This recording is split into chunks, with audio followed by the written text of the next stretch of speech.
Live from downtown Detroit, home of WDIV and Click on Detroit, Local 4 News at 11 starts now. A mother never imagined a trip to her local gym would result in a complete violation of her privacy. I did everything right in that situation. I checked the room, I locked the door, I put the chair up. It's like, even when you're doing everything right, like, you can still become a victim. Now she's coming forward to tell her story and send a warning to other women. That mother went to the Planet Fitness in Plymouth for a tan. What she didn't know, a man was there with a cell phone peering in overhead as she undressed, recording her every move. Pamela Osborne spoke with her tonight. She joins us live from outside that Planet Fitness with how all of this came to light, Pamela. Yeah, so it turns out Plymouth police tell me it was investigators in Macomb County who came across those videos of two women recorded at this Planet Fitness here on Main Street. The man who took them was acting strange, so strange that someone thought to report his behavior. As it turns out, he was already on probation for doing the same thing before, and a search of his phone revealed two new victims.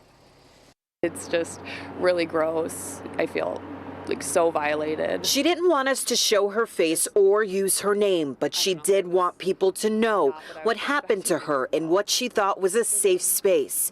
On February 23rd, she stopped into the Planet Fitness on Main Street in Plymouth to tan and work out. There was a man just sitting by himself on the couch. It seemed a little odd, so she leaned into that gut feeling. I closed the door and just kind of like did a look around the room. I was looking at the doorknob and the mirror and different corners of the room, and I ended up looking up at the ceiling and the walls. And after that, she locked the door. Before I actually got undressed to go in the tanning bed, I ended up putting the chair that's in there against the inside of the locked door. A week later, she says she got a call from a woman who identified herself as a regional manager from Planet Fitness. She let me know that there was another Planet Fitness member that had recorded me. Plymouth police picked up the case from investigators in Macomb County who discovered videos of two women taken at the Plymouth Planet Fitness location on a parolee's cell phone. Once I saw how many other times this man has gotten away with what he's done and just continued to do it to more and more people, it honestly just makes me sick to my stomach.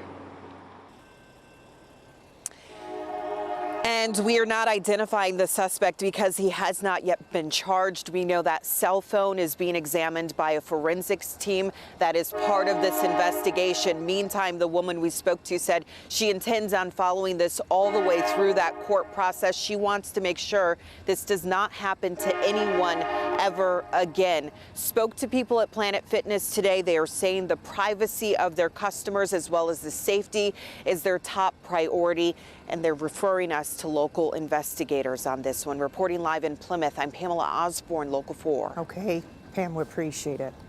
Parents demanding answers tonight in Belleville after a 15-year-old is found with a gun inside the high school this morning. Mara McDonald live at Belleville High tonight. And Mara, the district called this special meeting because of this tonight. They sure did, Devin. And you know, the district sent home an email to parents today detailing what had happened this morning, but they wanted to hold the meeting here tonight in the auditorium to talk about everything and answer questions. Let me show you. Parents heading into the auditorium tonight to hear details on this. The email informing parents a 15-year-old brought a gun to Belleville High this morning. We've been transparent all day with the situation with parents and staff. And, we want to continue that so they feel comfortable sending their kids here tomorrow. That 15-year-old was in a bathroom before first period changing his clothes when a gun fell in the stall. Fellow students saw it and reported it immediately to the principal. Staff went to the bathroom and found that student. We were moving him to the office to search him, and that's when he walked out the front door. The police did a nice job apprehending him, found the gun. Everything was handled pretty quick. It all happened in a very short period of time. Turns out that boy didn't bring the gun to school to harm fellow students, but because of a problem at home. But for parents who came out tonight for details, it doesn't make them feel any better. The mindset that would allow you to take a gun to an argument, we can't have it at school. I want to know if there were bullets in the gun. I want to know if the person's ever coming back to the school. It's a reality that the kid had a firearm. How are we still able to allow our kids to get firearms, and what are we doing to at least prevent it or stop it?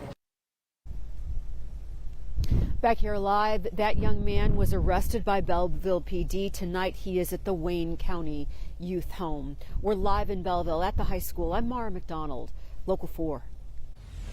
All right, Mara. Let's get to the latest developments tonight. There are quite a few in the war in Ukraine as the siege on the country hits its 12th day. Today, Ukraine accusing Russia of violating a ceasefire agreement to allow for civilian evacuations. The United Nations says at least 1.7 million Ukrainians have left to escape the fighting and destruction. Also, President Biden holding a call with leaders of France, Germany, and the UK, weighing their harshest response yet. Secretary of State Antony Blinken says the U.S. and its allies are considering a ban on Russian oil and natural gas imports. But in the meantime, the U.S. is providing more help. We're surging our security assistance to strengthen Ukraine's capacity to defend itself. We're increasing humanitarian aid to the Ukrainian people, both those still inside Ukraine and those who have had to flee. We're raising the costs on the Kremlin and all who aid and enable it for continuing this war. Leaders from Ukraine and Russia are scheduled to meet again Thursday in Turkey. Well, here at home, hundreds gathered in Warren for a car rally showing support for the people of Ukraine. Tim Pamplin was there with the night cam. Several hundred Ukrainians and their supporters set off from St. Josephat Church in Warren.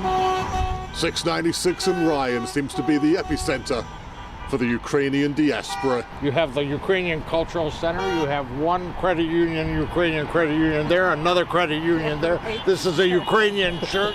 There's the Ukrainian village over there. I'd say this is probably the middle of the Ukrainian community here in southeast Michigan. With a police escort, the convoy made its way north up Ryan Road, through the neighborhoods. Neighbors coming out to wave. One was William Bruzinski here. You can see him on the right-hand side. His dad was Polish, mother Ukrainian. It hits you right here. It does. It really does. What's going on over there it's not right. You know, it's just totally not right. When they arrived at the Ukrainian Catholic elementary school in Warren, they sang, they prayed, and they wrapped their arms around one another. Ukrainians deserve to be treated like they treat others, with love, respect, and kindness. I actually stopped looking at my phone because all I do is sit there and cry and worry about how this is going to end and about the family. She says her immediate family is back in Ukraine. She feels helpless. The evening ended with the singing of the Ukrainian national anthem. And many wondering, when will this end? In Warren this evening with the night cam, Tim Pamplin, Local 4. In coronavirus news, the state reporting 1,656 new cases over the past 3 days. That number continues to trend down with an average of 552 cases per day. 16 new deaths are also being reported over that same 3-day period. And the trend in the 7-day moving average continues to go down. On February 21st, we were averaging 1,600 cases per day. That number has now been cut in half. Jury selection begins tomorrow in the trial of 4 men accused of conspiring to kidnap Governor Gretchen Whitmer.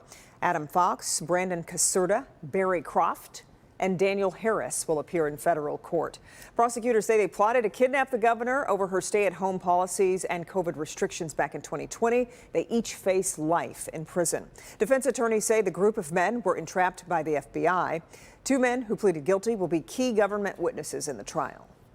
Governor Whitmer announcing insurance refund checks will start hitting mailboxes this week. $400 checks are being issued as a result of $3 billion surplus worth of money in the Michigan Catastrophic Claims Association. That agency will start transferring the money to insurers this week. Once the transfer is finished, then insurers will have 60 days to refund the money to drivers, with payments being sent out no later than May 9th.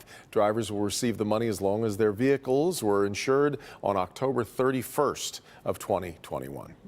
Still ahead, he just won a primary for the seat in the Michigan House. Now he's under fire for comments about rape.